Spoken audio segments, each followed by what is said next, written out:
The primary plan is done. They're one down. Let's attack them with our full strength, because their defense is absolutely weak.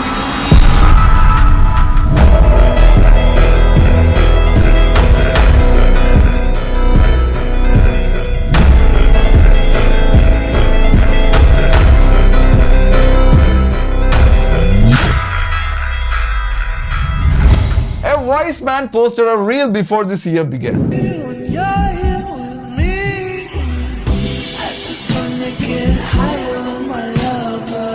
അതെ, ഈ വർഷം Blasters ഇങ്ങനെ തോൽവിയറിയാത്ത ജൈത്രയാത്ര തുടർന്നുകൊണ്ടിരിക്കുകയാണ്. ഒരു മത്സരത്തിന്റെ 65ഓളം minute 10 പേരെ വെച്ച് കളിക്കുന്നു. ഡിഫൻസിലെ പോരായ്മകൾ, ഗോൾ കീപ്പറിന്റെ പിഴവുകൾ, ക്ലീൻ ഷീറ്റ് ഇല്ലായ്മ, അങ്ങനെ പരാതികൾ കൊണ്ട് കൂമ്പാരമായ ബ്ലാസ്റ്റേഴ്സിന് 30-ാം മിനിറ്റ് തന്നെ ഒരു വലിയ തിരിച്ചടി വരും. പക്ഷെ അത്രയും പ്രതികൂല സാഹചര്യത്തിലും ഈ ടീം ശക്തമായിട്ട് തന്നെ ചെറുത്തു നിന്നു. ഈ സമനിലയോട് കഴിയുമ്പോൾ ISL തുടർച്ചയായി 6 സമനിലയായി. അതായത് Odisha FC versus Kerala Blasters മത്സരത്തിന് ശേഷം കളിച്ച എല്ലാ ISL മത്സരങ്ങളും സമനിലയിലാണ് പിരിഞ്ഞത്. ഇത്തവണ സന്ദീപിനെ റൈറ്റ് ബാക്ക് ആയി മൈബനെ ലെഫ്റ്റ് ബാക്ക് ആയിട്ട് നിയോഗിച്ചിട്ടാണ് ലൈനപ്പ് അണിനിരത്തിയത്. മത്സരം ആരംഭിച്ച ഉടൻ തന്നെ തന്ത്രശാലിയായ അലാദിൻ അജാരെ മിലോസിനെ ഒന്ന് പ്രൊവോക്ക് ചെയ്യാൻ ശ്രമിച്ചു. പക്ഷെ നടന്നില്ല. ഒരുപക്ഷെ അജാരയുടെ തന്ത്രത്തിൽ ഉണ്ടായിരുന്നിരിക്കണം ബ്ലാസ്റ്റേഴ്സ് ഡിഫൻസിനെ ഒന്ന് പ്രൊവോക്ക് ചെയ്യണമെന്ന്.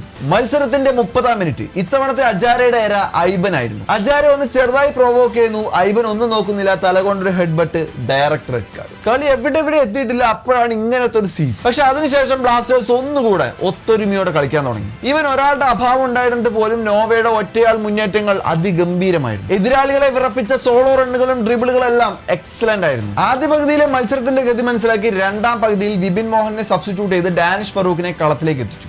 യൂഷ്വൽ മിസ് പാസുകൾ ഡാനിഷ് നടത്തിയിരുന്നു എങ്കിൽ പോലും ഈ ഒരു മത്സരത്തിൽ ടീം ഇംപ്ലിമെന്റ് ചെയ്തിട്ടുള്ള ഒരു പ്ലാനിൽ കൃത്യമായിട്ട് തന്നെ അദ്ദേഹം സ്റ്റിക്ക് ഓൺ ചെയ്തു. വളരെ സുപ്രധാനമായിട്ടുള്ള ഡാനിഷിന്റെ ഒരു ഗോൾ ലൈൻ സേവും ഈ ഒരു മത്സരത്തിന്റെ ശ്വാസം നിലനിർത്തുന്നതായിരുന്നു. ഈ സ്ക്വാഡിൽ സ്പെഷ്യൽ മെൻഷൻ ചെയ്യേണ്ട മറ്റൊരു പ്ലെയർ സന്ദീപ് സിംഗ് തന്നെയാണ്. മത്സരത്തിന്റെ തുടക്ക സമയത്ത് സന്ദീപിന്റെ നോർമൽ പാസിംഗ് പിഴവുകൾ കണ്ടിരുന്നെങ്കിലും ഡിഫൻസിലേക്ക് കളി ഇറങ്ങിയപ്പോൾ മച്ചാന്റെ മൂടങ്ങ് മാറി. ഡിഫൻസിൽ കൃത്യമായി കവർ ചെയ്യാനും ബ്ലോക്ക് ചെയ്യാനും സന്ദീപ് ഏറ്റവും മികച്ചു നിന്നു. ആൻഡ് ക്യാപ്റ്റൻ അഡ്രിയാൻ ലൂണ, അദ്ദേഹത്തിന്റെ ഹീറ്റ് മാപ്പിൽ നിന്ന് തന്നെ വ്യക്തമാണ് പഴയ ലൂണ പുതിയ ലൂണ എന്നുള്ള വ്യത്യാസമൊന്നുമില്ല.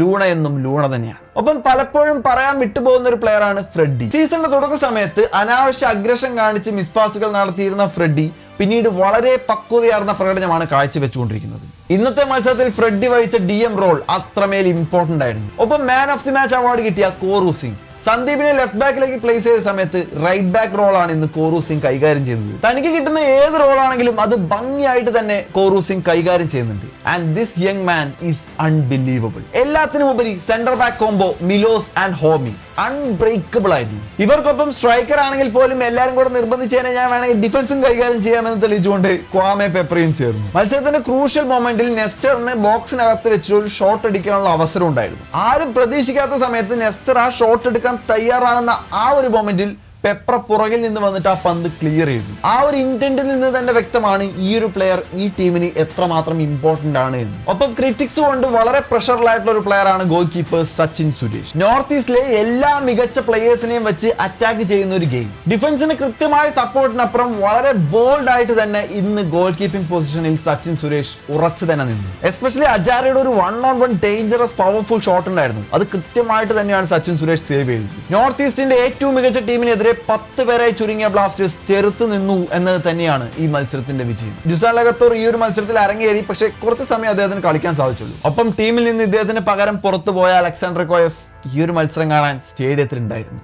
എന്തായാലും ശക്തമായി പൊരുതി നേടി ഈ ഒരു സമനില ബ്ലാസ്റ്റേഴ്സിനെ ഒരു പടി മുകളിലേക്ക് ഉയർത്തിയെങ്കിൽ പോലും ഇനി മുന്നോട്ടുള്ള യാത്ര കുറച്ചുകൂടെ ടഫ് ആകാനാണ് സാധ്യത. ബ്ലാസ്റ്റേഴ്സിന്റെ അടുത്ത എതിരാളികൾ ഈസ്റ്റ് ബംഗാൾ FC ആണ്. സോ നമുക്ക് അതിനു വേണ്ടി കാത്തിരിക്കാം. ഇഷ്ടപ്പെട്ടെന്നെ ലൈക്ക് ചെയ്യാനും ഷെയർ ചെയ്യാനും സബ്സ്ക്രൈബ് ചെയ്യാനും തീർച്ചയായും കമന്റ് ചെയ്യാൻ മറക്കരുത്. മറ്റൊരു വന്നിരിക്കും. ബൈ.